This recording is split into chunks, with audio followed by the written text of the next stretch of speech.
आज के वीडियो के अंदर हम देखेंगे अगर आपकी जो स्ट्रैप है वो बैंड स्टॉप गाइड तक अगर आ रही है लेकिन उसके आगे वो ऑपरेट नहीं कर पा रही है या फिर वहाँ पे अटक गई है तो उसे कैसे सॉल्व किया जाता है। तो सबसे पहले हम देखेंगे स्टॉप बैंड गाइड होता क्या है। आप ये पूरा एरिया देख रहे हैं, इसे हम सीलिंग यूनिट कहते हैं और ये जो ब्लैक कलर की जो प्लेट होती है इसे हम बैंड स्टॉप गाइड बोलते हैं। मतलब क्या है, अगर आपकी स्ट्रैप नीचे से आके अगर स्ट्रैप पूरे आर्च की यूनिट से पास होके अगर इस जगह पे आके रुकी है लेकिन आगे पास नहीं हो रही है तो उसे कैसे सॉल्व किया जाता है। अब हम उसकी स्टेप देखेंगे कि एक्चुअल में उसे कैसे सॉल्व किया जाता है। इसके अंदर सबसे पहली इम्पोर्टेंट स्टेप ये होती है कि आपने जो रोल लगाया है वो उसकी डायरेक्शन आपने प्रॉपर सेट की है, मतलब प्रॉपर जो स्ट्रैप है वो मशीन के अंदर प्रॉपर वे से अंदर इंसर्ट करी है या नहीं, ये आपको चेक करना है। मतलब फर्स्ट स्टेप क्या हुई, आपने रोल प्रॉपर इंस्टॉल किया है और दूसरा जो आपकी जो स्ट्रैप है वो आपने अपने मशीन के अंदर प्रॉपरली इंसर्ट की है, ये चेक करना है। दूसरा जो स्टेप होता है वो ये होता है, जो भी आपका लीवर होता है टच लीवर वो आपने रन पोजीशन पे सेट किया है या नहीं, ये चेक करना होता है। इसे टच लीवर बोलते हैं। ये सेकंड लॉट जो देख रहे हो आप उधर वाला उसे रन पोजीशन बोलते हैं और इधर के साइड का जो भी स्लॉट है उसे लोडिंग पोजीशन बोलते हैं। समझिए स्टार्टिंग में लोडिंग पोजीशन पे है, उसे बाद में हमें इसे रन पोजीशन पे सेट करना होता है। ये हो गई दूसरी स्टेप।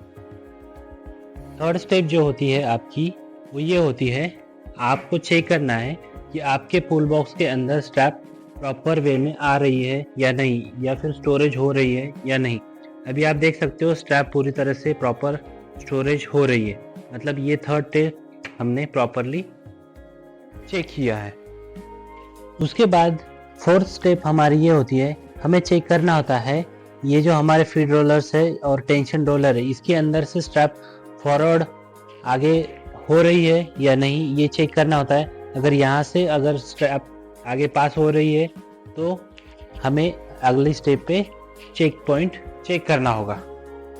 हमारी अगली स्टेप होती है, अगर स्ट्रैप पहले फोर्थ स्टेप से पास होके हमारे आर्च में पास हो रही है लेकिन बैंड स्टॉप बैंड गाइड तक नहीं आ रही है तो हमारा अगला पॉइंट ये होता है, ये जो हमारी फ्लैप प्लेट है इसको प्रॉपर एडजस्टमेंट करना होगा।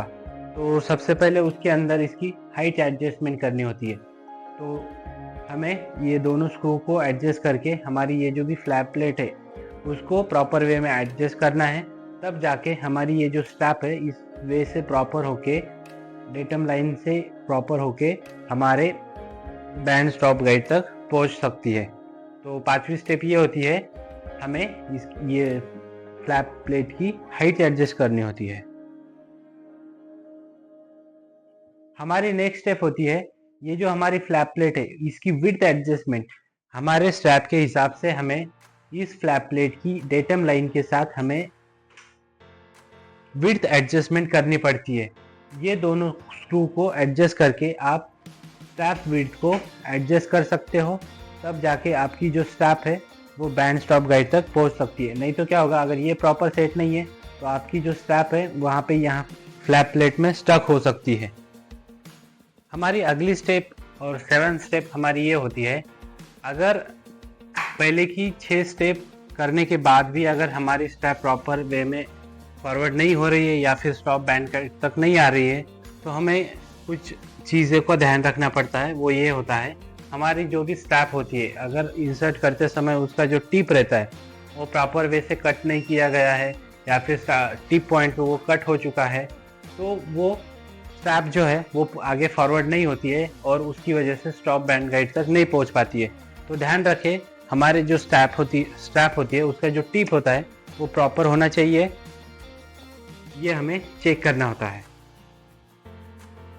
हमारी नेक्स्ट स्टेप ये होती है, हमारे मशीन का हमें फीडिंग प्रेशर प्रॉपर है या नहीं ये चेक करना होता है। फीडिंग प्रेशर जो होता है वो हमारे सोलेनॉइड वॉल्व 3 के साथ एडजस्टमेंट करना होता है।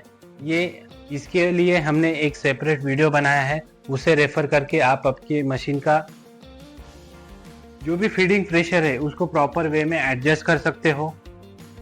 तो ये चीज़ पे भी आपको ध्यान देना होता है। हमारी अगली स्टेप होती है, अगर हमारे रोलर्स अगर डैमेज हो चुके हैं या फिर रस्टी हो चुके हैं, तब जाके भी हमारे मशीन के अंदर स्ट्रैप जो होती है वो बैंड गाइड तक नहीं पहुंच पाती है, स्टॉप बैंड गाइड तक। तो हमें क्या करना है, जितने भी हमारे पुल रोलर होंगे, टेंशन रोलर होगा या फिर रिवर्स के रोलर होंगे, जो फॉरवर्ड के रोलर होंगे, ये सारे रोलर्स को एक बार आप क्लीन कर लो। उसके बाद आपकी जो स्ट्रैप है वो प्रॉपर वे से आपके स्टॉप बैंड गाइड तक आ सकती है। अभी आप देख सकते हो कि हमने जो सॉल्यूशन बताए थे वो पूरे सॉल्यूशन हमने हमारे मशीन के ऊपर अप्लाई किए हैं, तब जाके हमारे जो स्ट्रैप है वो हमारे स्टॉप बैंड गाइड तक प्रॉपर वे से पहुंच रही है और इसके बाद सीलिंग के लिए किसी भी प्रकार की प्रॉब्लम नहीं आएगी। अगर स्टॉप बैंड गाइड तक पट्टी नहीं आ रही है तो आपको स्टेप दिए गए उससे पूरा फॉलो करना होगा, तब जाके आपकी जो स्ट्रैप है वो आपके स्टॉप बैंड गाइड तक आएगी और आपका जो ऑपरेशन है वो स्मूथ होगा। अभी हम आपको एक्चुअल ट्रायल देंगे। अभी आप देख सकते हो यहाँ पे साइकिल कंप्लीट होके स्ट्रैपिंग हो चुकी है और हमारी जो स्ट्रैप है उस नेक्स्ट साइकिल की वो हमारे स्टॉप बैंड गाइड तक आके रुकी है।